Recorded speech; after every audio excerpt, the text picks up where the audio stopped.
soal bisnis penyewaan motor yang sudah kita susun. Saya harap kita bisa menyepakati beberapa langkah strategis agar kita bisa segera mengimplementasikan rencana ini. Sebagai pembuka, saya akan memberi gambaran singkat. Bisnis ini memiliki potensi besar, khususnya di sektor pariwisata, di mana transportasi fleksibel seperti motor sangat diminati wisatawan. Bagaimana menurut kalian sejauh ini? Saya setuju dengan pendapat dari Mas Rehan dari analisis pasar yang kita buat. Di sini kita kan udah ada target pasar ya. Target pasar kita sebagai promotor rental ini ada dua, yaitu domestik dan mancanegara. Yang dimana domestik ini adalah orang yang memang bertempat di daerah sana.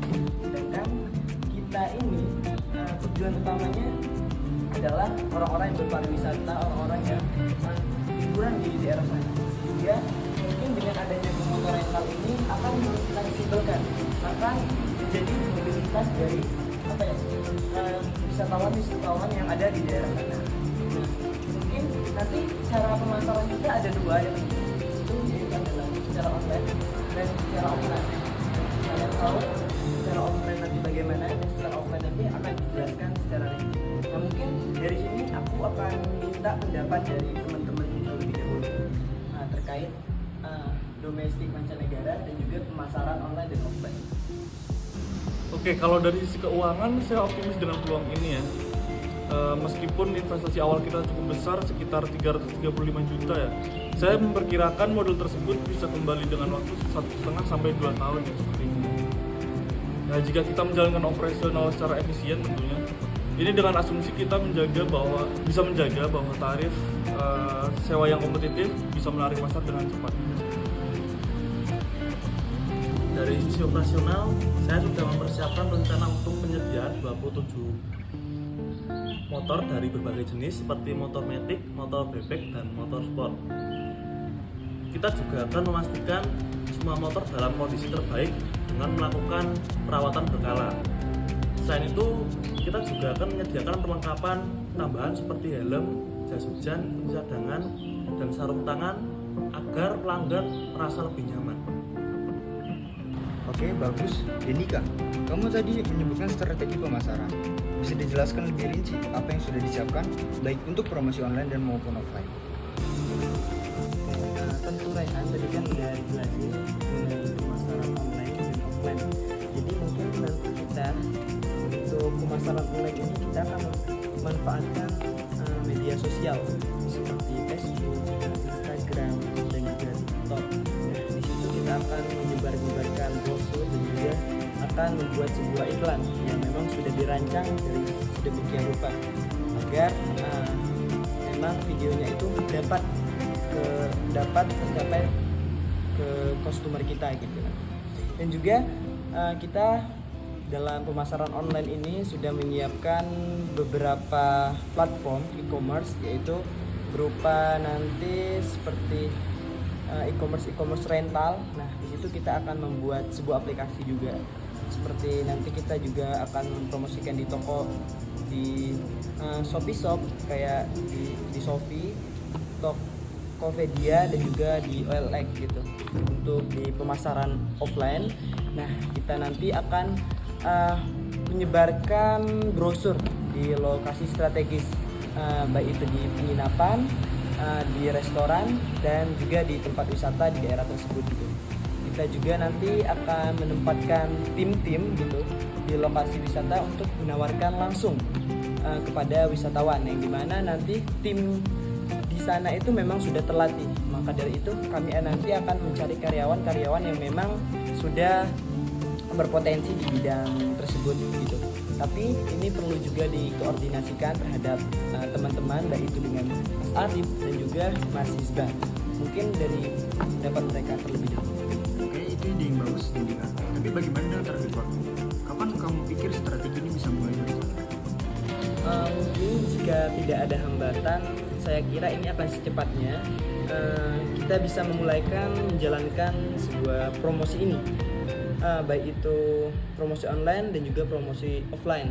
Mungkin di bulan depan kita sudah mulai persiapan, baik itu persiapan barang-barang dan juga produk-produk yang nantinya akan kita promosikan. Mungkin sekitar 2 bulan untuk memastikan semuanya siap.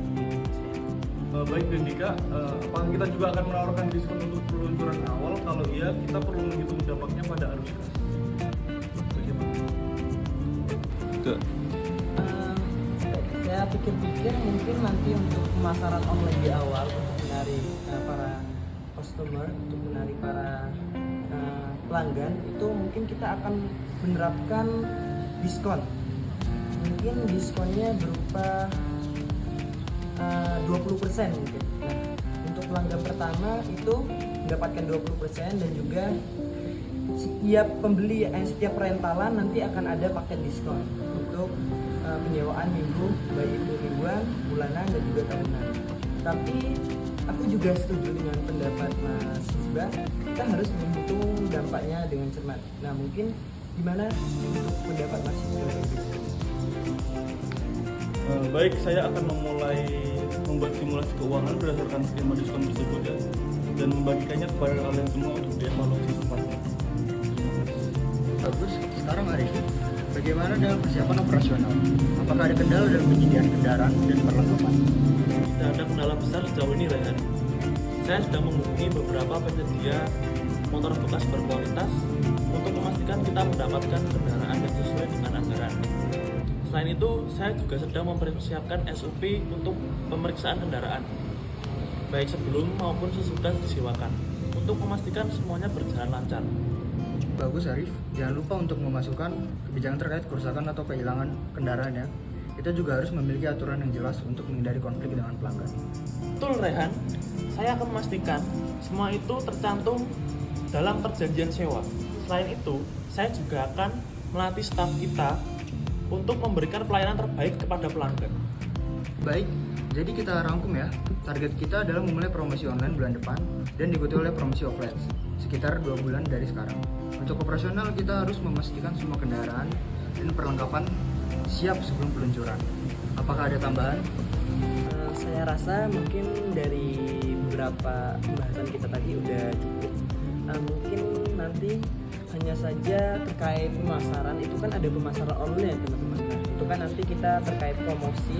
Nah, mungkin promosinya nanti secara video, secara brosur mungkin nanti itu dioptimalkan dan juga dimaksimalkan agar konsumen kita nanti memang tertarik dengan konten-konten kita dan juga brosur yang kita sebar nanti.